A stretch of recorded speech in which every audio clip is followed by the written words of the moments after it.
વર્ણિવેશરમણીય દર્શનમ મંદહાસરુચિરાનનામ ભુજમ પૂજિતમ સુરુ નરોત્તમૈર્મુદા ધર્મનંદનમહં વિચિંતયે. અસતોમાં ષટ્ગમય તમસોમાં જ્યોતિર્ગમય મૃત્યુર્મા અમૃતમ ગમય. ઓમ શાંતિ શાંતિ શાંતિ. અસ્મદ્ગુરુ સમારંભામ નાથયામૂન મધ્યમામ લક્ષ્મી વલ્લભ પર્યંતામ વંદે ગુરુ પરંપરા. આજની જ્ઞાન સભાની અંદર પધારનારા બધા જ ભગવત ભક્તોને વેદાંતાચાર્ય, પુરાણ ઇતિહાસાચાર્ય, એમ.એ. ફિલોસોફી શાસ્ત્રી રાકેશભાઈના હિતપૂર્વક જય સ્વામિનારાયણ. ભક્તો, આજની આ જ્ઞાન સભાની અંદર આપણે બધા સિદ્ધમ અન્નમ પરિત્યજ્ય ભિક્ષામ અટટી દુર્મતિ ન્યાય આ વિષય પર થોડી વાત શ્રવણ કરશું. પ્રવચન થોડું કઠિન છે, સમજવામાં પણ તમને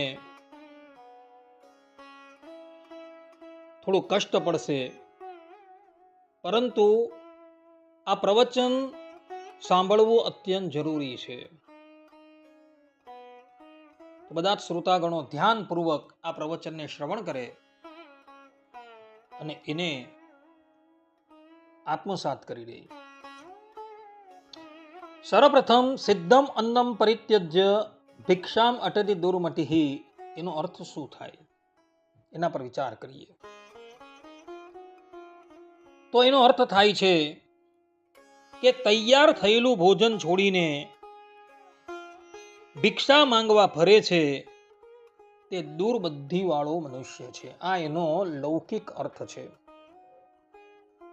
કહેવાનું તાત્પર્ય એ છે કે તૈયાર મળતું ભોજન છોડીને જે મનુષ્ય ભિક્ષા માંગવા માટે ભટકે એ દુર્બુદ્ધિ વાળો કહેવાય. આ પ્રમાણે આનો અર્થ થાય છે. પરંતુ વિશિષ્ટાદ્વૈત વેદાંતની પરિભાષામાં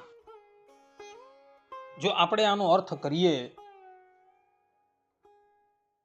તો આનો અર્થ એ થાય કે સર્વ સમર્થ, સર્વજ્ઞ, સર્વશક્તિમાન પરમબ્રહ્મ પરમાત્મા વિદ્યમાન હોવા છતાં તેનો ત્યાગ કરીને જે બીજા દેવતાઓને ભજે છે, બીજા દેવતાઓની શરણાગતિ સ્વીકાર કરી એની પાસે કોઈક વસ્તુની અપેક્ષા રાખે, અથવા તો પરમાત્માનો શરણાગત થઈને જે ઇતર દેવી દેવતાઓનું ભજન કરી એમની પાસે લૌકિક કોઈ વસ્તુની ઈચ્છા રાખે, તો આવો વ્યક્તિ જે છે એ દુર્મતિ કહેવાય છે.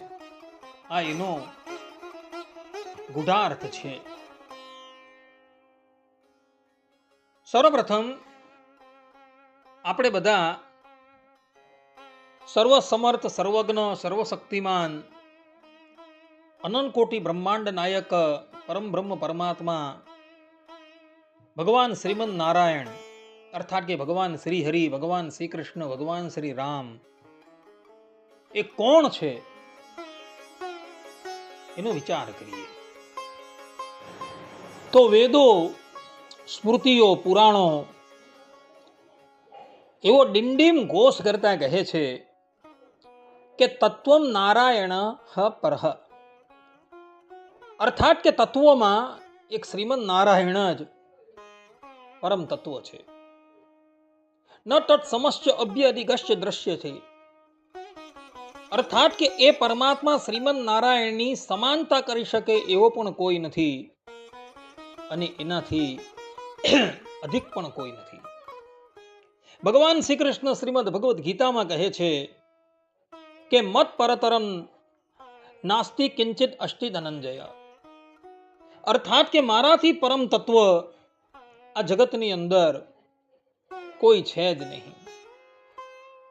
ભગવાન વેદવ્યાસજી મહાભારતમાં કહે છે કે સત્યમ સત્યમ પુનઃ સત્યમ ઉદ્ધૃત્ય ભુજમુચ્યતે વેદ શાસ્ત્રાત પરમ નાસ્તિ ન દૈવમ કેશવાત પરમ, અર્થાત કે હું બે હાથ ઊંચા કરીને સત્ય કહું છું, સત્ય કહું છું, સત્ય કહું છું.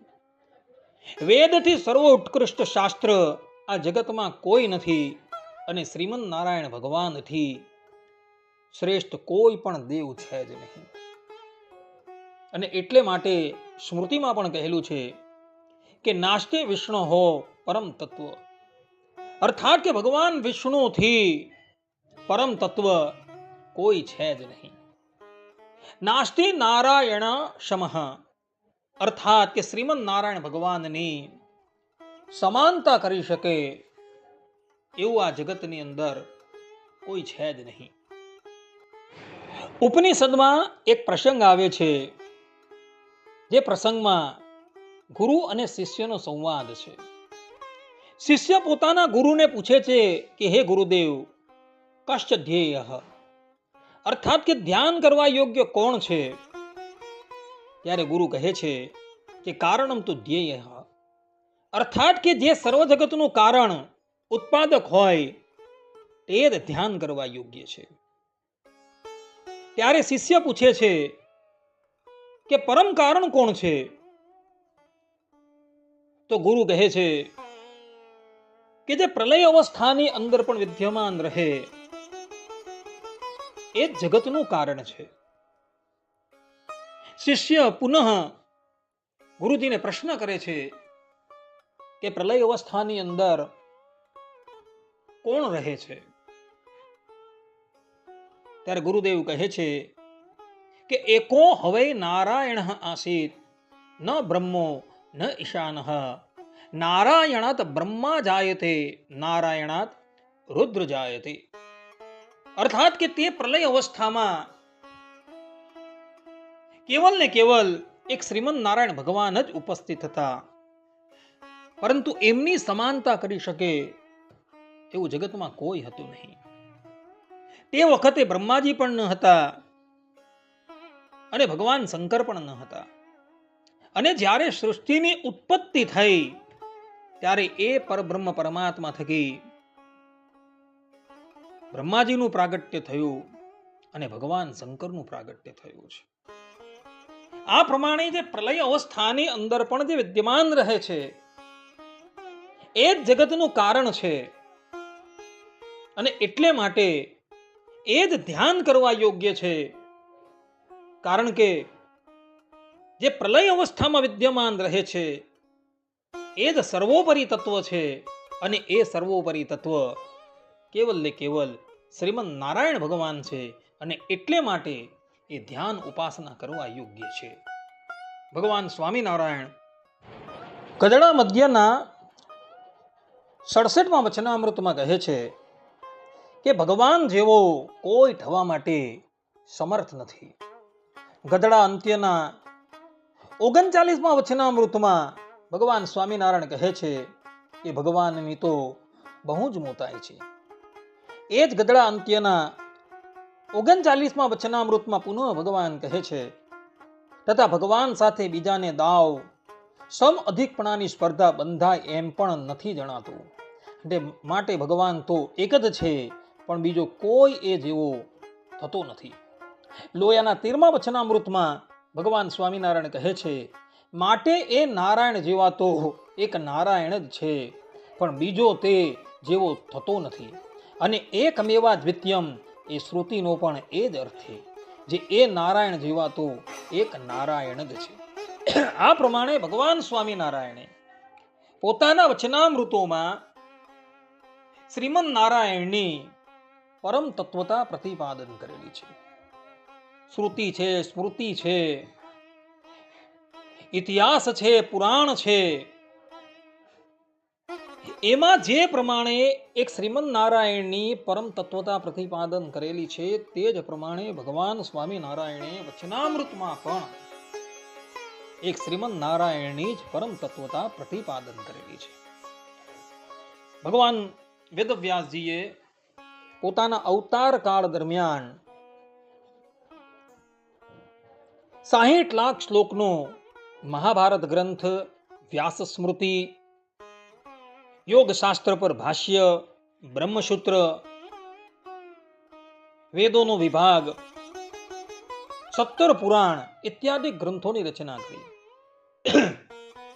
અને 18મો અંતિમ શ્રીમદ ભાગવત પુરાણની રચના એઓએ કરી ત્યારે શ્રીમદ ભાગવતના 12મા સ્કંદના 13મા અધ્યાયના અંતિમ શ્લોકમાં ભગવાન વેદવ્યાસજી પોતાનો અભિપ્રાય ઘોષિત કરતા કહે છે, તમ નમામી હરિમ પરમ, અર્થાત કે એ પરમ તત્વ ભગવાન શ્રી હરિને હું નમન કરું છું.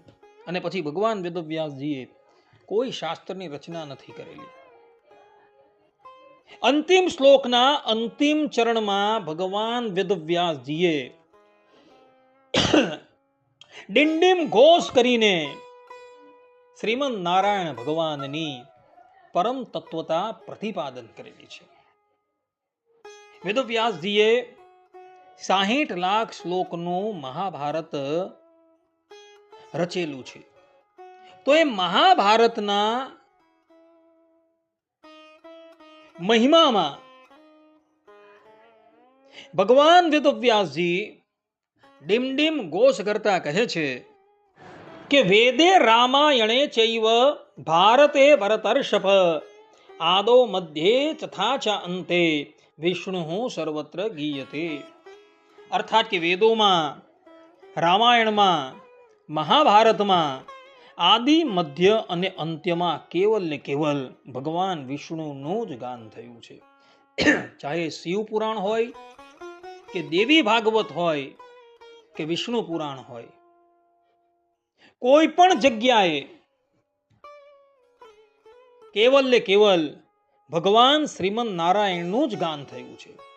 શિવ પુરાણમાં ભગવાન શંકરનો મહિમા બતાવેલો છે. દેવી ભાગવતમાં ભગવતી દુર્ગાનું મહાત્મય ગાવામાં આવેલું છે. ગણેશ પુરાણમાં ગણપતિને પરમ તત્વ તરીકે પ્રતિપાદન કરેલા છે.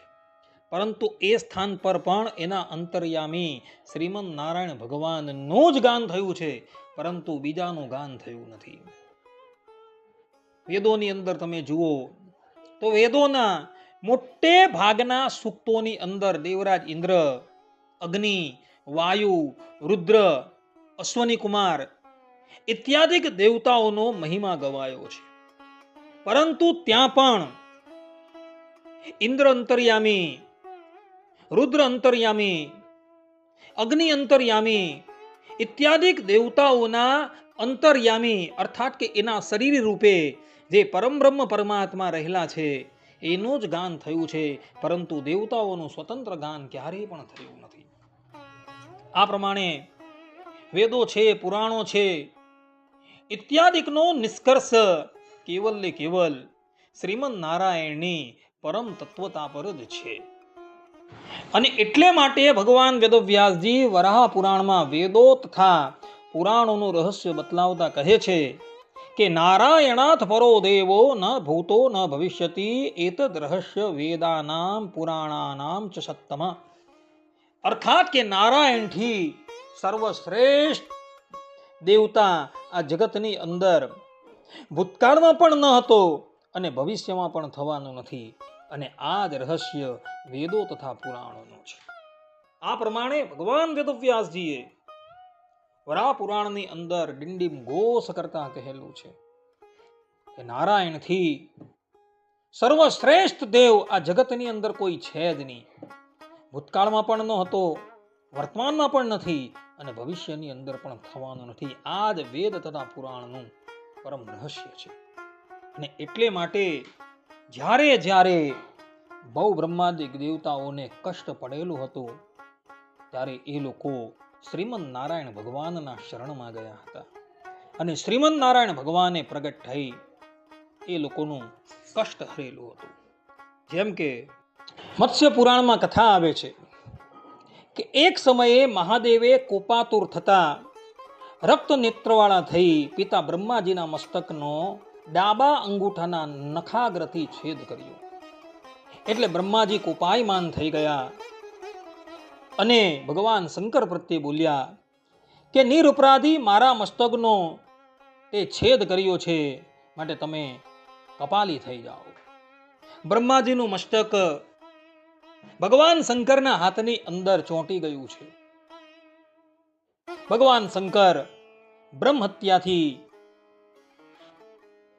આવૃત થઈ ગયા છે અને એને લઈને એવો આકુળ વ્યાકુળ થઈ ગયા છે. બ્રહ્મ હત્યાથી અતિશય ભય પામેલા ભગવાન શંકર નગરાજ હિમાલયમાં જઈને શ્રીમદ નારાયણની પાસે ભિક્ષા માંગે છે. તે સમયે ભગવાને નખના અગ્રભાગથી યોગ માયાથી પોતાનું પડખું વિદારણ કરીને રુધિરની મોટી ધારા કાઢી અને એ રુધિરની ધારા ભગવાન શંકરના કપાલમાં પડી અને એને લઈને કપાલના હજારો ટુકડા થઈ ગયા અને ભગવાન શંકરને બ્રહ્માજીના શાપ થકી મુક્તિ મળી. આ કથા મત્સ્ય પુરાણની અંદર આવે છે. એવી જ એક કથા એ જ મત્સ્ય પુરાણની અંદર આવે છે કે એક અવસરે અંધક નામનો અસુર ભગવાન શંકરની સાથે યુદ્ધે જોડાયો હતો અને એ ભગવાન શંકરને ખૂબ આકુળ વ્યાકુળ કરી દેતો હતો. તે સમયે ભગવાન શંકર ભગવાન વિષ્ણુના શરણમાં જાય છે અને વિષ્ણુ ભગવાને શુષ્ક રેવતીને અર્થાત કે કોઈ દેવી સર્જી તેણીએ તે સમયે બધા જ અંધોકોને મારી એ અંધોકોનું રુધિર ક્ષણવારમાં પાન કરી દીધું અને આ પ્રમાણે ભગવાન વિષ્ણુએ અંધકના કોપથી ભગવાન શંકરની રક્ષા કરી હતી. બ્રહ્મ વૈવત પુરાણની અંદર કથા આવે છે કે જ્યારે ભગવાન શંકરે કેટલાય મન્વંતર પર્યંત તપસ્યા કરી અને તપસ્યાએ કરી એમનો જે શ્યામ વર્ણ હતો તે શ્વેત થઈ ગયો. તે સમયે ભગવાન શંકરને એવો અહંકાર આવી ગયો કે હું જગત કારણ છું. ભગવાન શંકરનો આ અહંકાર દૂર કરવાને અર્થે ભગવાને એક લીલા રચી. શકુનીનો પુત્ર ભસ્માસુર એક સમયે કેદાર ક્ષેત્રમાં ભગવાન શંકરની તપસ્યા પરાયણ થયો. એણે પોતાના શરીરમાંથી એક એક અંગ કાપી અગ્નિમાં હોમ કરવા. એનો ઉદ્દેશ્ય હતો કે ભગવાન શંકર પ્રસન્ન થઈ મને વરદાન આપે. જ્યારે એ પોતાનું મસ્તક કાપવા માટે તૈયાર થયો એટલે ભગવાન શંકર ત્યાં પ્રગટ થાય છે અને એને કહે છે કે તારા મનની અંદર જે ઈચ્છા હોય તે વરદાન અમારી પાસે માંગ. ત્યારે એ ભસ્માસુર ભગવાન શંકરની પાસે વરદાન માંગતા બોલ્યો કે હું જેના મસ્તક પર હાથ મૂકું એ બળીને ભસ્મ થઈ જાય. ભસ્માસુર આ પ્રમાણે વરદાન માંગે છે. ભગવાન શંકર કહે છે તથાસ્તુ. ત્યારબાદ ભસ્માસુરે જોયું કે દેવી પાર્વતી તો રૂપનો અંબાર છે. તો એ દેવી પાર્વતી જો મને મળી જાય તો કેવું સારું. આ પ્રમાણે વિચાર કરી એ ભગવાન શંકરના મસ્તકની ઉપર હાથ મૂકવા માટે દોડ્યો.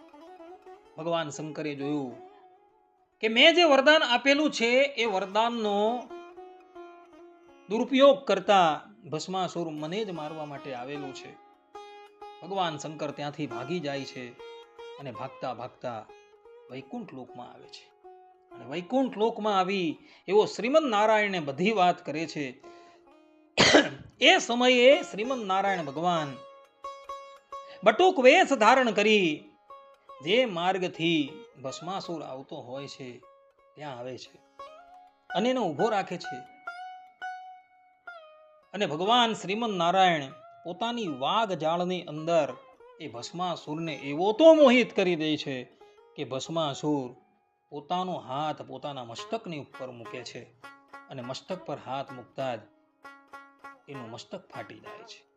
આ પ્રમાણે ભગવાન શંકરને પણ જગત કારણતાનો અહંકાર આવી ગયો હતો. તો ભગવાન શ્રીમદ નારાયણે એવી માયા રચી જેથી ભગવાન શંકરે પણ વૃકાસુરથી અર્થાત કે ભસ્માસુરથી પલાયન થઈ જવું પડેલું. એટલે જ્યારે જ્યારે ભગવાન શંકરની ઉપર પણ કષ્ટ આવેલું હતું એ સમયે એ કષ્ટથી રક્ષા કરનારા શ્રીમદ નારાયણ ભગવાન જ હતા. એ જ પ્રમાણે ઇન્દ્રાદિક દેવતાઓ એઓને પણ જ્યારે જ્યારે કષ્ટ પડેલું હતું ત્યારે શ્રીમદ નારાયણ ભગવાનને જ પ્રગટ થઈ એઓના કષ્ટને નિવારણ કર્યું હતું.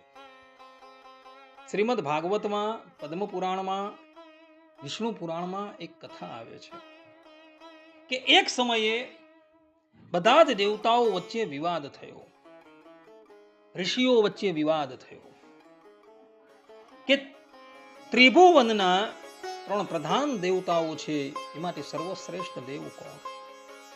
બધાએ જ પોતાના શાસ્ત્રોના પ્રમાણો આપી એ વાતની છણાવટ કરી કે બ્રહ્માજી પ્રધાન દેવતા છે.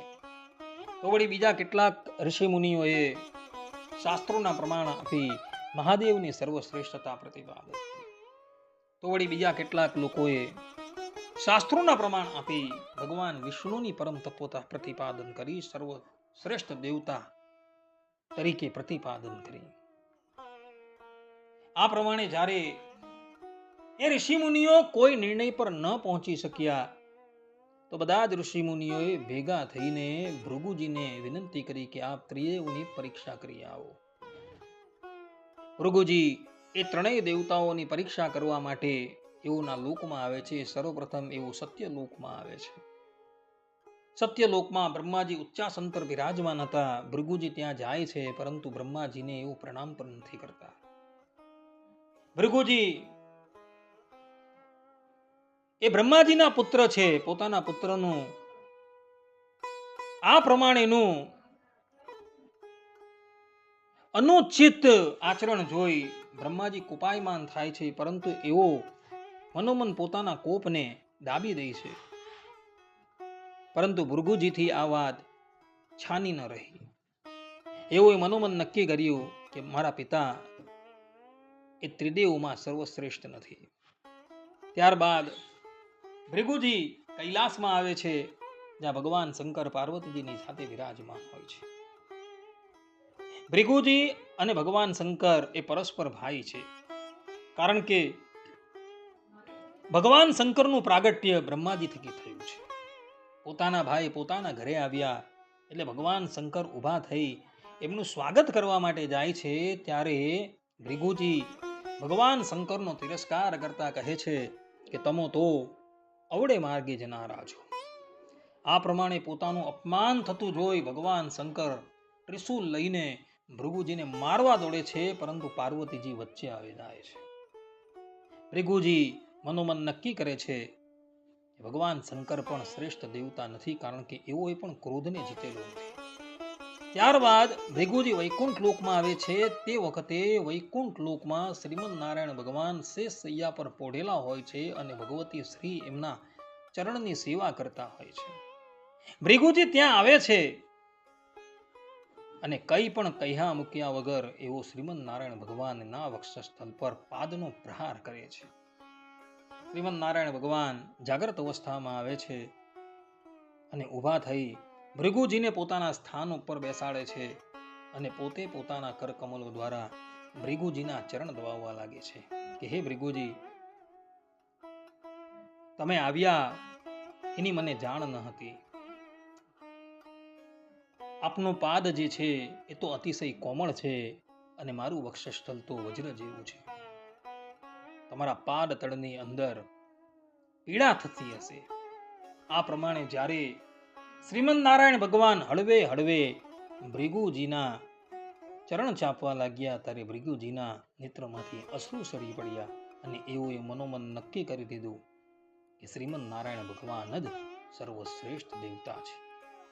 અને પછી એવો ઋષિઓ અને દેવતાઓની સભામાં આવે છે અને સભામાં આવી પોતા સાથે જે પણ કંઈક ઘટના બનેલી હતી એ બધી જ ઘટના વિસ્તારથી કહે છે. આ પ્રમાણે ભક્તો પુરાણોમાં ઉલ્લેખાયેલા આ ચરિત્રો પરથી પણ એ વાત સ્પષ્ટ થાય છે કે શ્રીમદ નારાયણ ભગવાન જ સર્વશ્રેષ્ઠ દેવતા છે. કારણ કે બહુ બ્રહ્માદિક દેવતાઓને પણ જ્યારે કષ્ટ પડ્યું ત્યારે એ કષ્ટ થકી રક્ષા કરનારા કેવલ શ્રીમદ નારાયણ ભગવાન જ હતા, પરંતુ અન્ય કોઈ હતું નહીં.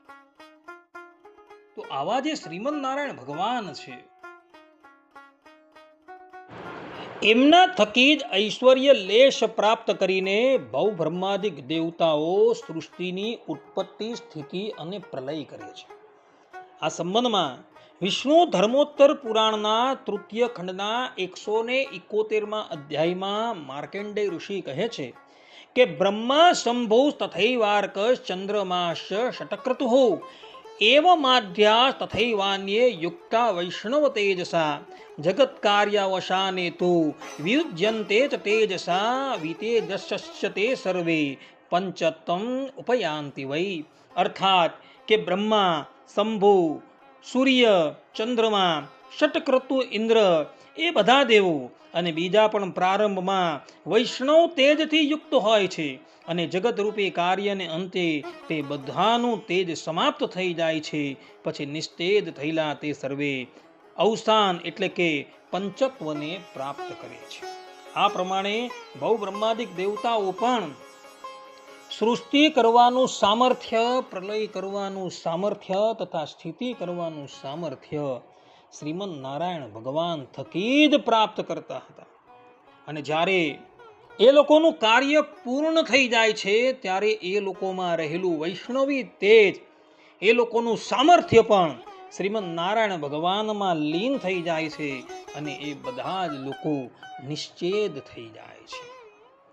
બહુ બ્રહ્માદિક દેવતાઓ એ શ્રીમદ નારાયણ ભગવાન થકી ઐશ્વર્ય પ્રાપ્ત કરીને પોતાનું ભજન કરનારા મુમુક્ષુઓને એવો કિંચિત ફલ આપતા હોય છે. જેમ કે કહ્યું છે કે બ્રહ્માણમ સિટકંઠમ ચ યાશ્ચાન્યા દેવતા સ્મૃતા પ્રતિબુદ્ધાન સેવંતે યસ્માત પરિમિતમ ફલમ. અર્થાત કે બ્રહ્માજી, ભગવાન શંકર તથા બીજા દેવતાઓ જે છે એ બધા જ દેવતાઓનું બુદ્ધિશાળી મનુષ્યએ ક્યારેય પણ સેવન કરવું જોઈએ નહીં, કારણ કે એ લોકો પરિમિત ફલ આપનારા છે, પરંતુ એ લોકો બૃહદ ફલ આપનારા ક્યારેય પણ નથી. અને એટલે માટે શાસ્ત્રોકારોએ એમની આરાધના કરવાની મનાઈ કરેલી છે. શ્રીમદ ભગવદ્ ગીતામાં ભગવાન શ્રી કૃષ્ણ કુરુક્ષેત્રના રણ મેદાનમાં રથ પર બિરાજમાન થઈ ડિંડિમ ઘોષ કરતા અર્જુનજીને કહે છે કે દેવાન દેવ યજો યાંતિ પિતૃન યાંતિ પિતૃતાઃ ભૂતાની યાંતિ ભૂતેજ્યા યાંતિ મધ્યા જીનોપી મામ ઉપેત્ય પુનર્જન્મ દુઃખાલયમ શાશ્વતમ નાપ્નુવંતિ મહાત્મનઃ સંસિદ્ધિમ પરમામ ગતઃ આ બ્રહ્મા ભુવનાન લોકાઃ પુનરાવર્તિનો અર્જુન મામ ઉપેત્ય તુ કૌંતેય પુનર્જન્મ ન વિદ્યતે. આ રીતે બહુ બ્રહ્મા આદિક દેવતાંતરની ઉપાસના કરીને તેના સાયુજ્યને પામનારાઓની પુનરાવૃત્તિ થવાની ભગવાને શ્રીમુખે કહેલી છે. અને પોતાની એટલે કે ભગવાનની ઉપાસના કરનારાઓની તો અપુનરાવૃત્તિ હોઈને અનંત ફલની પ્રાપ્તિ થવાની પણ શ્રીમુખે કહેલી છે. કહેવાનું તાત્પર્ય એ છે કે જે લોકો બહુ બ્રહ્માદિક દેવતાઓની આરાધના કરે છે એ બધા જ ઉપાસકો બહુ બ્રહ્માદિક દેવતાઓના સાયુજ્યને પ્રાપ્ત કરે છે. જે લોકો ભૂત છે, પ્રેત છે ઇત્યાદિકની આરાધના કરે છે એ બધા તે ભૂતાદિકના સાયુજ્યને પ્રાપ્ત કરે છે. પિતૃઓની આરાધના કરનારાઓ પિતૃઓના સાયુજ્યને પ્રાપ્ત કરે છે, અર્થાત કે એના લોકમાં જાય છે. પરંતુ જે લોકો શ્રીમદ નારાયણ ભગવાનની કે એમના અવતારોની આરાધના કરે છે એ અપુનરાવૃત્તિ એવા ગોલોક મધ્યે આવેલા અક્ષરધામની અંદર જાય છે, કે જે ધામની અંદર ગયેલો મનુષ્ય આ મૃત્યુ લોકમાં ક્યારેય પણ આવતો નથી, અર્થાત કે એનો પુનર્જન્મ ક્યારેય પણ થતો નથી. તો આવા પરબ્રહ્મ પરમાત્માને એક બાજુ મૂકી જે લોકો દેવતાંતરની ઉપાસના કરે છે, ઇન્દ્ર છે, રુદ્ર છે, બ્રહ્મા છે ઇત્યાદિ દેવતાઓની ઉપાસના કરે છે, એ બધા જ લોકો સિદ્ધ અન્નનો ત્યાગ કરીને ભિક્ષાન્નને માટે વન વન ફરતો હોય છે. કારણ કે ભગવાન શ્રી કૃષ્ણ પોતાના શ્રીમુખે અહીં એવું કહી રહ્યા છે કે જે લોકો મારી આરાધના કરે છે એ બધા જ જન્મ મરણના ચક્રાઓમાંથી કાયમ માટે મુક્ત થઈ જાય છે. પરંતુ જે લોકો ભવ બ્રહ્માદિક દેવતાઓની ભૂત પ્રેત ઇત્યાદિકની આરાધના કરે છે તો એ લોકો વારંવાર જન્મ મરણ રૂપ સંસારની અંદર ફરિયાદ કરે છે. પરબ્રહ્મ પરમાત્મા સર્વ કારણના કારણ છે, સ્વતંત્ર છે, અને એમની પાસે જે ઐશ્વર્ય છે એ ઐશ્વર્ય સ્વાભાવિક છે. કોઈની આરાધના કરીને એમણે એ ઐશ્વર્ય સામર્થ્ય ઇત્યાદિક મેળવેલું નથી, કારણ કે શ્રુતિ ભગવદી કહે છે સ્વાભાવિકી જ્ઞાનબલ ક્રિયા છે. જ્યારે બહુબ્રહ્માદિક દેવતાઓ પાસે જે ઐશ્વર્ય છે એ ઐશ્વર્ય પરબ્રહ્મ પરમાત્મા શ્રીમદ નારાયણ ભગવાને એમને આપેલું છે, અને એ ઐશ્વર્ય જે છે એ પરિમિત છે. જ્યારે પરમાત્માની પાસે જે ઐશ્વર્ય જે છે એ અનંત છે, અને એવા પરમાત્માનું ભજન કરવાથી જીવાત્મા જન્મ મરણના સંસારમાંથી કાયમને માટે મુક્ત થઈ જાય છે. જ્યારે ભવ બ્રહ્માદિક દેવતાઓની આરાધના કરવાથી એ બધા જ સાધકો તે ભવ બ્રહ્માદિક દેવતાઓના લોકમાં જાય છે, પરંતુ જ્યાં એના કર્મો ક્ષીણ થઈ જાય છે ત્યાં જ એ બધા જ લોકો પુનઃ આ સંસારની અંદર આવી જાય છે.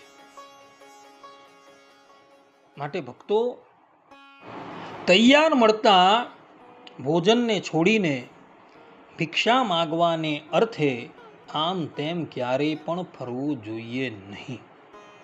તૈયાર અન્ન કયું છે?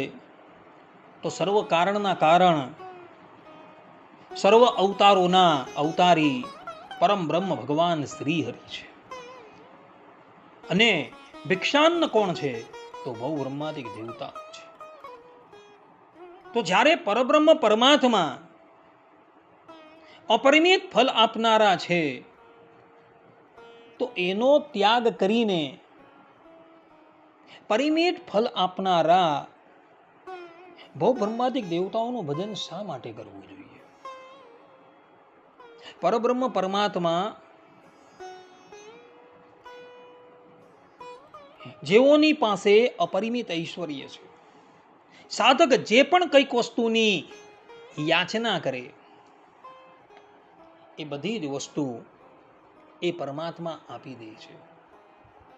સાધક પરમાત્માની પાસે નિર્મલ ભક્તિની ઈચ્છા કરે તો એ ભક્તિ પણ પ્રદાન કરે છે, અને સાયુજ્ય રૂપ મોક્ષની ઈચ્છા કરે તો એ મોક્ષ પણ પરબ્રહ્મ પરમાત્મા એ સાધકને આપી દે છે. પરંતુ બહુ બ્રહ્માદિક દેવતાઓની અંદર એ સામર્થ્ય નથી. આ સંબંધમાં શ્રીમદ ભાગવતના ઉત્તરાર્ધમાં, અર્થાત શ્રીમદ ભાગવતના દસમ સ્કંદના ઉત્તરાર્ધના 51મા અધ્યાયમાં જે મુચકુંદ રાજાનું ચરિત્ર આવે છે તે અવલોકન કરવા યોગ્ય છે. માંધાંતા રાજાના પુત્ર મુચકુંદ રાજા ઘણા કાળ પર્યંત, અર્થાત કે દીર્ઘકાળ પર્યંત દેવતાઓના સેનાપતિ તરીકે નિયુક્ત થયા હતા. પરંતુ જ્યારે દેવતાઓને કાર્તિકેયના રૂપમાં એક કુશળ સેનાપતિ પ્રાપ્ત થઈ ગયા ત્યારે એ બધા જ દેવતાઓ મુચકુંદ રાજાને કહે છે કે હે રાજન, તમોએ દીર્ઘકાલ પર્યંત અમારી ઘણી સેવા કરેલી છે. માટે તમારા મનની અંદર જે ઈચ્છા હોય તે વરદાન અમારી પાસે માગી લો. અમે કૈવલ્ય મોક્ષ સિવાય આપને જે માંગો તે આપી શકીએ છીએ. કેમ કે કૈવલ્ય મોક્ષ આપવાનું સામર્થ્ય તો માત્ર અવિનાશી ભગવાન વિષ્ણુમાં જ છે. વરમ વૃષ્ણિષ્વ ભદ્રમ તે રૂતે કૈવલ્ય મધ્યન એક એવેશ્વરસ્તસ્ય ભગવાન વિષ્ણુરવ્યય. આ પ્રમાણે દેવતાઓ કહે છે. એટલે દેવતાઓની અંદર પણ જીવાત્માનું કલ્યાણ કરવાનું સામર્થ્ય નથી. કલ્યાણ કરવાનું સામર્થ્ય કેવલ શ્રીમદ નારાયણ ભગવાનની અંદર છે. કારણ કે દેવતાઓ પોતાના સ્વમુખે કહે છે કે કૈવલ્ય મોક્ષ આપવાનું સામર્થ્ય તો માત્ર અવિનાશી ભગવાન વિષ્ણુ પાસે જ છે, પરંતુ બીજા પાસે નથી. આ પ્રમાણે દેવતાઓએ પોતાની વિવશતા મુચકુંદ રાજાની પાસે જાહેર કરેલી છે. માટે સાધકે તો લૌકિક કોઈ કામનાની ઈચ્છા હોય કે પછી કૈવલ્ય મોક્ષની ઈચ્છા હોય કે નિર્મલ ભક્તિની ઈચ્છા હોય તો એણે કેવલ સિદ્ધાંત એવા શ્રીમદ નારાયણ ભગવાનની જ આરાધના કરવી જોઈએ.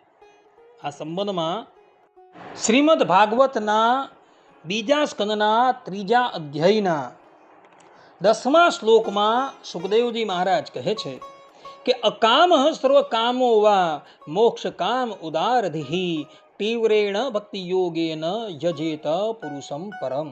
અર્થાત કે જે બુદ્ધિમાન મનુષ્ય હોય, ભલે પછી તે નિષ્કામ હોય, સમસ્ત કામનાઓથી યુક્ત હોય કે પછી મોક્ષ ઈચ્છતો હોય, તેણે તો તીવ્ર ભક્તિ યોગ વડે કેવલ પુરુષોત્તમ ભગવાનની જ આરાધના કરવી, પરંતુ અન્ય કોઈની આરાધના કરવી જોઈએ નહીં. ભગવાન સ્વામિનારાયણ વડતાલના 5મા વચનામૃતમાં કહે છે કે જે પોતાને સુખ જોઈતું હોય તે પણ ભગવાન થકી જ ઈચ્છે, પણ પ્રભુ વિના બીજાને સુખદાયક ન જાણે. આ પ્રમાણે સુખદેવજી મહારાજ તથા ભગવાન સ્વામિનારાયણ સ્પષ્ટ રૂપે કહી રહ્યા છે, ડિંડિમ ઘોષ કરતા કહી રહ્યા છે કે જે બુદ્ધિમાન મનુષ્ય હોય અને બુદ્ધિમાન મનુષ્ય નિષ્કામ હોય કે કોઈ કામનાથી યુક્ત હોય, એને તો હંમેશા તીવ્ર ભક્તિથી કેવલ ભગવાનની જ આરાધના કરવી જોઈએ, પરંતુ દેવતાંતરની આરાધના ક્યારેય પણ કરવી જોઈએ નહીં. કારણ કે દેવતાંતર જે છે એ પરિમિત ફલ આપનારા છે, જ્યારે ભગવાન જે છે એ અસીમ ફલ આપનારા છે.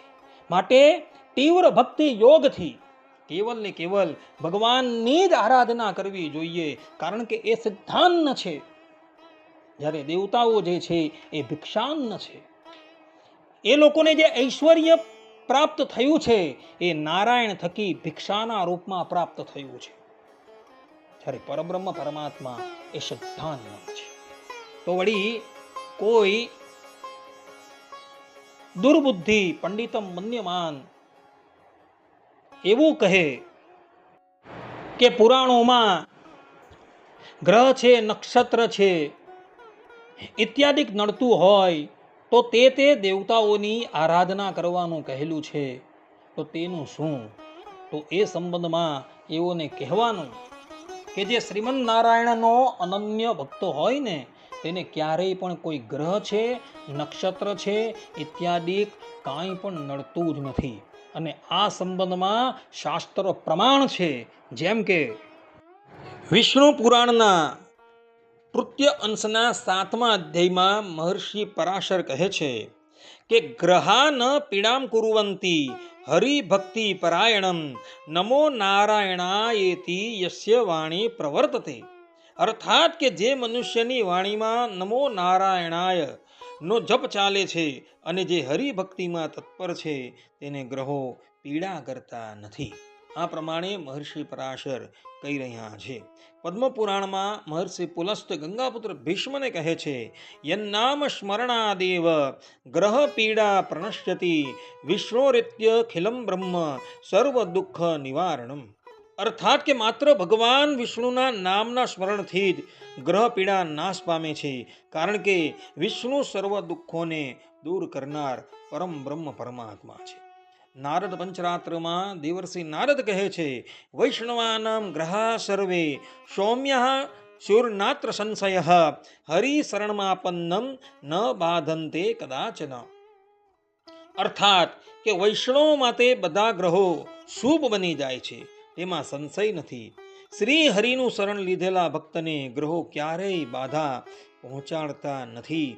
ગરુડ પુરાણમાં શ્રીમદ નારાયણ ભગવાન ગરુડજીને કહે છે, હરેર નામ પરાયણમ ન ગ્રહા પીડયંતિ રક્ષંતિ તમ સુરાહ સર્વે વિષ્ણુ ભક્તમ વિશેષતઃ. અર્થાત કે શ્રી હરિના નામમાં તત્પર ભક્તોને ગ્રહો પીડા કરતા નથી. દેવતાઓ પણ ખાસ કરીને વિષ્ણુ ભક્તનું રક્ષણ કરે છે. આ પ્રમાણે અહીં શાસ્ત્રોના પ્રમાણો એવું કહે છે કે જે ભગવાનના ભક્તો છે એને ગ્રહ છે, નક્ષત્ર છે ઇત્યાદિ કોઈ પણ પીડા આપી શકતું નથી. આ પ્રમાણેના વચનો શાસ્ત્રોની અંદર જોવા મળે છે. ભગવાન સ્વામિનારાયણ ગધડા પ્રથમના 52મા વચનામૃતમાં 4 શાસ્ત્રે કરીને ભગવાનના સ્વરૂપને જાણવાનું કહે છે. તો એવા 4 શાસ્ત્રોમાંથી એક શાસ્ત્ર પંચરાત્ર શાસ્ત્ર પણ છે. તો એ પંચરાત્ર શાસ્ત્રની શાંડિલ્ય સંહિતા તૃતીય અંશના 10મા અધ્યાયના 32 અને 33મા શ્લોકમાં મહર્ષિ શાંડિલ્ય કહે છે કે ભજ્ય ચિહ્ન પરિત્યાગશ્ચાન્ય દેવાંક ધારણમ તૃષ્ણિમ ભાવોપી સામર્થ્ય अपकृतो श्री हरे क्षमा. अर्थात कि भगवान के भजन के चिन्ह का परित्याग, अन्य देवता के चिन्ह का धारण, अपकार करने वालों के प्रति सामर्थ्य रहते हुए चुप रहना, उन्हें क्षमा देना, ये देवा अपराध है. કહેવાનું તાત્પર્ય અહીં એવું છે કે ભગવાનના ચિહ્નને ધારણ કરતો થકો અન્ય દેવતાઓના ચિહ્નને પણ જે ધારણ કરે છે એ તો ભગવાનનો મોટો અપરાધ કરે છે.